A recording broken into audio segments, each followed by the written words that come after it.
러시아와 한국, 미국과 유럽연합 등 전 세계 강대국들의 군사력이 얼마나 상승했는지를 확인할 때 군사 전문가들은 그 국가가 가진 차세대 무기들의 수량과 성능을 먼저 측정합니다.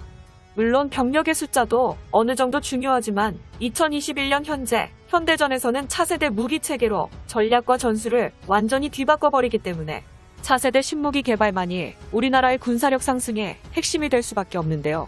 또한 차세대 신무기의 성능은 독자적으로 무기를 개발한 경험을 많이 가진 군사 강국일수록 더욱 극명하게 나타납니다. 전투기와 탱크, 이지스 구축함 등 신무기 체계에 대하여 적용할 수 있는 기술을 얼마나 많이 가지고 있는지, 그러한 기술을 얼마나 효과적으로 적용할 수 있을지에 따라 전 세계의 군사력이 측정되고 있죠. 2021년 차세대 신무기의 핵심 체계가 되는 소재 기술이 급부상함에 따라 첨단 기술 강대국 한국이 보유한 소재 기술을 전 세계 국가들이 간절히 원하게 되었는데요. 한국산 소재 장비가 더욱더 튼튼해지며 가벼워지고 차세대 무기의 성능을 결정짓는 핵심 장비로 급부상했다는 뉴스 속보입니다. 군사정보 뉴스 채널 대고구려 제고, 구독과 알림 설정은 영상을 제작하는데 매우 큰 힘이 됩니다. 옛날부터 시작해 한국의 군사기술 개발은 도전의 연속이었습니다. 아무런 기반 시설도 없고 기술을 개발할 인력도 터무니없는 상황 속에서 우리나라의 과학자들은 매일 밤을 새며 이론을 정립하고 기술을 검증하는 등 노력을 쏟아가며 국산 무기를 개발했던 역사를 가지고 있죠. 2차 세계대전 이후 한국인들의 의지를 통해 일제강점기에서 독립한 지 불과 몇십밖에 되지 않은 나라가 지금도 많은 나라들이 절대로 개발하지 못하는 탄도미사일 개발에 성공해 세계 8번째 탄도미사일 보유국이 된 것부터 시작해 차세대 탱크와 5세대급 전투기, SLBM 미사일 잠수함과 스텔스 이지스 구축함들을 국산 기술로 생산하고 있는 것은 세계적으로 봐도 유례가 없는 일입니다. 이것이 가능했던 이유는 국산 무기 개발이라는 목표가 절실했기에 가능했던 일이었습니다. 아무래도 기술력이 부족했던 시절 상당수의 부품과 소재는 외산 수입품에 의존할 수밖에 없었지만 그것은 옛말이 되었습니다.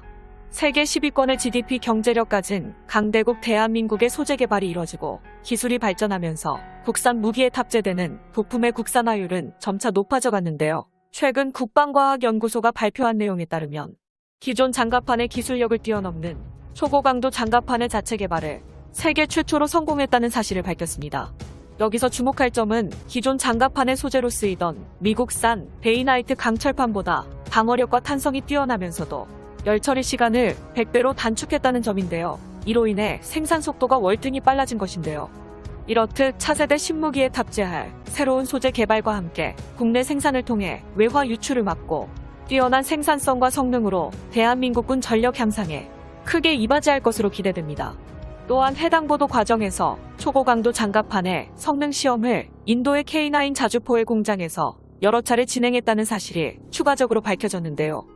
K9 자주포가 인도에 수출됐고 인도의 3.5세대 전차에 첨단 소재를 한국이 납품한다는 계약이 체결된 바가 있다는 사실을 고려할 때 2021년에 들어서 대한민국과 인도 양국의 군사기술 협력이 상당한 수준 진전된 것으로 보입니다. 이에 따라 초고강도 장갑판으로 개량한 K2 전차의 수출 전망이 밝아졌음은 물론 K3 전차에 관한 성공적인 개발도 조기에 가능해질 것으로 보입니다. 그런데 한국이 개발한 독자적인 국산 소재 기술은 이게 전부가 아닙니다.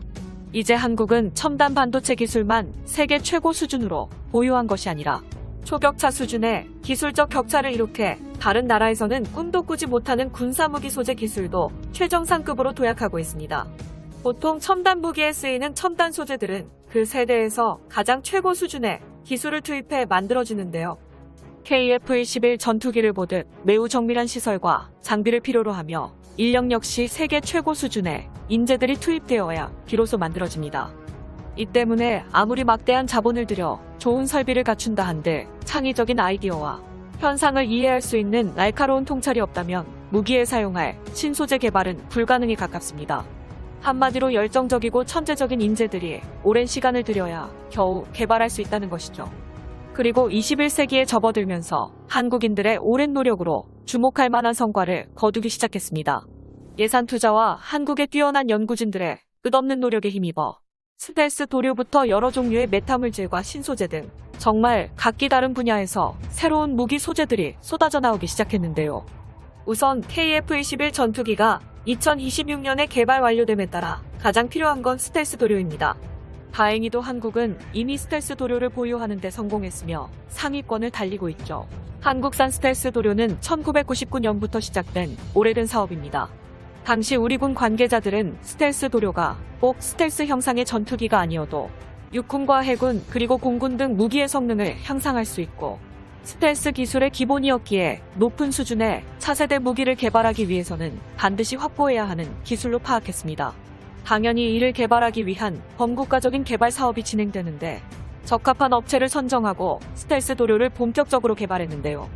개발 10년 만인 2009년 비로소 스텔스 도료를 한국의 기술로 완성하는 데 성공시켰습니다. 해당 스텔스 도료는 노루 페인트가 방산 기업들과 합작해낸 결과물로 스텔스 페인트 통에는 귀여운 노루 마크가 그려져 있습니다. 이후 우리나라군이 보유한 전투기로 실전 테스트가 입증되었으며 예상보다 140%에 달하는 성능 효과를 보여줌으로써 대한민국도 레이더 흡수가 가능한 스텔스기 개발에 한 걸음 내딛게 된 역사적인 순간을 기록했었죠. 하지만 스텔스 도료가 완성된 시점에서 연구진은 또 다른 고민에 빠집니다.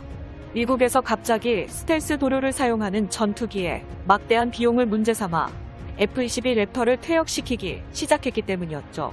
스텔스 도료를 도포한 전투기는 우수한 스텔스성을 보이지만 매 비행마다 도로를 다시 칠하는 등의 철저한 관리가 필요하고 이를 전문 인력이 수행해야 했기에 매우 높은 유지비가 실시간으로 소모되었습니다.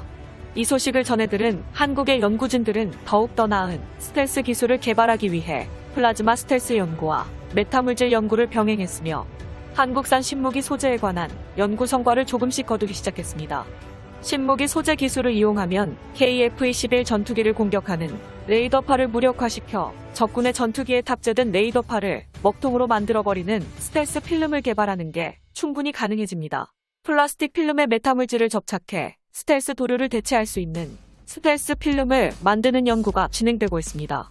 그 수준 역시 상당한 것으로 알려져 있는데 한국의 실험 결과 레이더파에 대해서 90%의 높은 흡수율을 기록하는 데 성공했습니다. 여기서 중요한 것은 필름을 구성하는 핵심 재료인 소재에 관한 대량 생산에 있어 한국이 세계 최고 수준의 기술력을 가지고 있다는 점입니다. 반도체 기술부터 시작된 한국의 초정밀 소재 개발 수준은 KF-21 전투기의 스텔스 필름에 관해서도 많은 영향을 끼치는 게 확인되었군요. 스텔스 필름과 비슷한 잠재력을 가진 한국산 메타물질은 자연에서 발견되지 않는 특성을 가지도록 설계된 인공물질을 총칭합니다. 어떤 물질을 어떤 형상으로 설계하느냐에 따라 강철보다 단단하면서 고무보다 잘 늘어날 수도 있으며 또한 한국산 메타물질은 사람의 육안이나 레이더상에서 보이지 않도록 만들 수도 있습니다.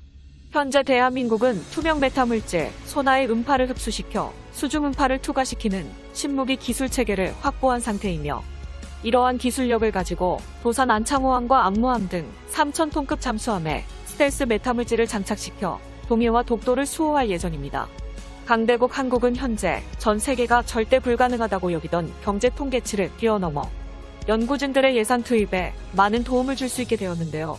해외 최우수 경제기구가 극찬하는 놀라운 한국의 세계 GDP 경제력 순위로 국방과학 예산 투자를 보다 적극적으로 진행할 수 있게 되었습니다.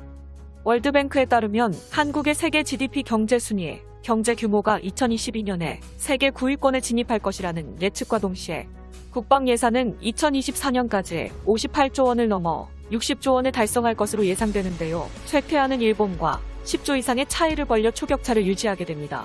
강대국 한국의 영원한 자주 국방을 위해선 끝없는 차세대 무기 개발밖에 없다는 사실을 모두가 알고 계실 것입니다. 대한민국의 영원한 자주 국방을 위하여 영상의 정보가 유익하셨다면 채널명 대고구려제고 구독과 알림 설정 진심으로 감사드립니다.